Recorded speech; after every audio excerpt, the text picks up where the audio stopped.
योगी सरकार में मंत्री संजय निषाद से न्यूज वन इंडिया की टीम ने खास बातचीत की। इस दौरान उन्होंने सरकार के कार्य की सराहना की, साथ ही राहुल गांधी और अखिलेश यादव पर जमकर निशाना साधा। और क्या कुछ कहा संजय निषाद ने, सुनी। यूपी सरकार के कैबिनेट मंत्री संजय निषाद जी हमारे साथ हैं। संजय जी मेरठ पहुंचे हैं, क्या यात्रा निकलने वाली है, किन किन जातियों को लेकर के आपकी यात्रा रहने वाली पहले तो मैं तो मछुआरों का विशेष रूप से नेतृत्व करता हूँ। पॉलिटिकल गॉडफादर ऑफ फिशरमैन की पदवी है। तो एक हैं तो सेफ हैं। तो कॉन्स्टिट्यूशनल सेफ गार्ड, संविधान सुरक्षा देता है। दलित भी असुरक्षित थे और संविधान में जब लिखा गया तो सुरक्षित।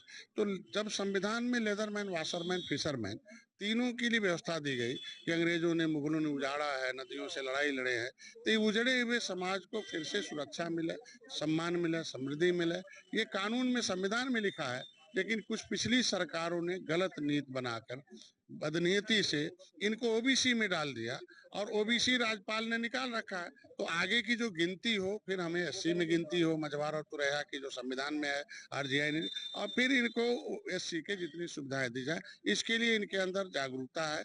और फिर उसके लिए हम लोग आरक्षण सहारनपुर से लेकर सोनभद्र तक ले जा रहे हैं। और वो पर्चा होगा, हैंडबिल होगा, हमारी सरकार की योजनाएं, हमने क्या किया है वो जाने, हमारी सरकार इनके साथ खड़ी है वो जाने कि पिछले में छीनने वाले कौन है, आपका सहयोग करने वाले, पहल करने वाले कौन है, ये दोनों में फर्क, अंतर जाना, किसके साथ रहना, किसके साथ नहीं। तो ये चीजें हम लोग सोनभद्र से लेकर सहारनपुर से शुरू करेंगे, सोनभद्र तक। मंत्री जाति अगर जनगणना को लेकर के आपने कहा विपक्ष के साथ हैं, जातीय जनगणना होनी चाहिए, लेकिन सरकार कहीं ना कहीं इसको दबा कहा।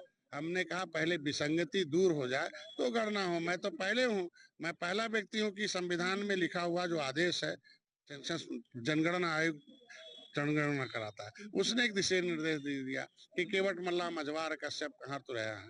तो आप ओबीसी में डालकर हमारी गिनती गलत कराए हो, तो हम गलत गिनती का विरोध करते हैं। आप पहले विसंगति दूर कराओ, तब जनगणना की बात करो। संभल की हिंसा की बात की जाए, जिस तरह से संभल में हिंसा देखने को मिली, अखिलेश यादव राहुल गांधी पहुंचने के लिए पीड़ित परिवार से मिलने के लिए जा रहे हैं, लेकिन उन्हें रोका जा रहा है। ये लोग लाशों पर राजनीति करते हैं और कुछ है नहीं है।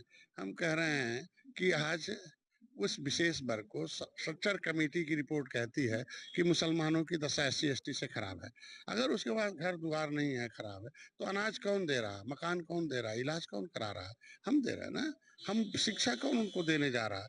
तो उसकी, अगर इनको शिक्षा दिए होते, रोजगार दिए होते, तो शायद वो बेरोजगार नहीं होते, आज उनके यहाँ इस तरीके से हिंसा में शामिल नहीं होते। तो आज के दिन में हम, मेरी सरकार उनको चाहती है कि, अखिलेश यादव कह रहे हैं उपचुनाव में वोटरों को लूटा गया है, वोट नहीं डालने दिया गया है, सीट जो जीते हैं ये कहीं ना कहीं लूट से जीती। अब उनके बड़े नेता, मैं उनके ऊपर कुछ नहीं कह सकता, लेकिन उनकी अभी तो ये आरोप, जो आरोप लगाने वाले लोग हैं, वो तो चुनाव पर्चे ही नहीं दाखिल होने देते थे, उठा के बंद कर देते थे। आप देखो कन्नौज की घटना इससे पहले की, तो इस तरीके उनके समय तो पर्चा ही नहीं दाखिल। हमारे यहाँ तो चुनाव भी लड़ता, वोट भी देता, जीतता भी। आप देखो 43 सीटें इन्होंने अभी नैरेटिव सेट करके लिया है।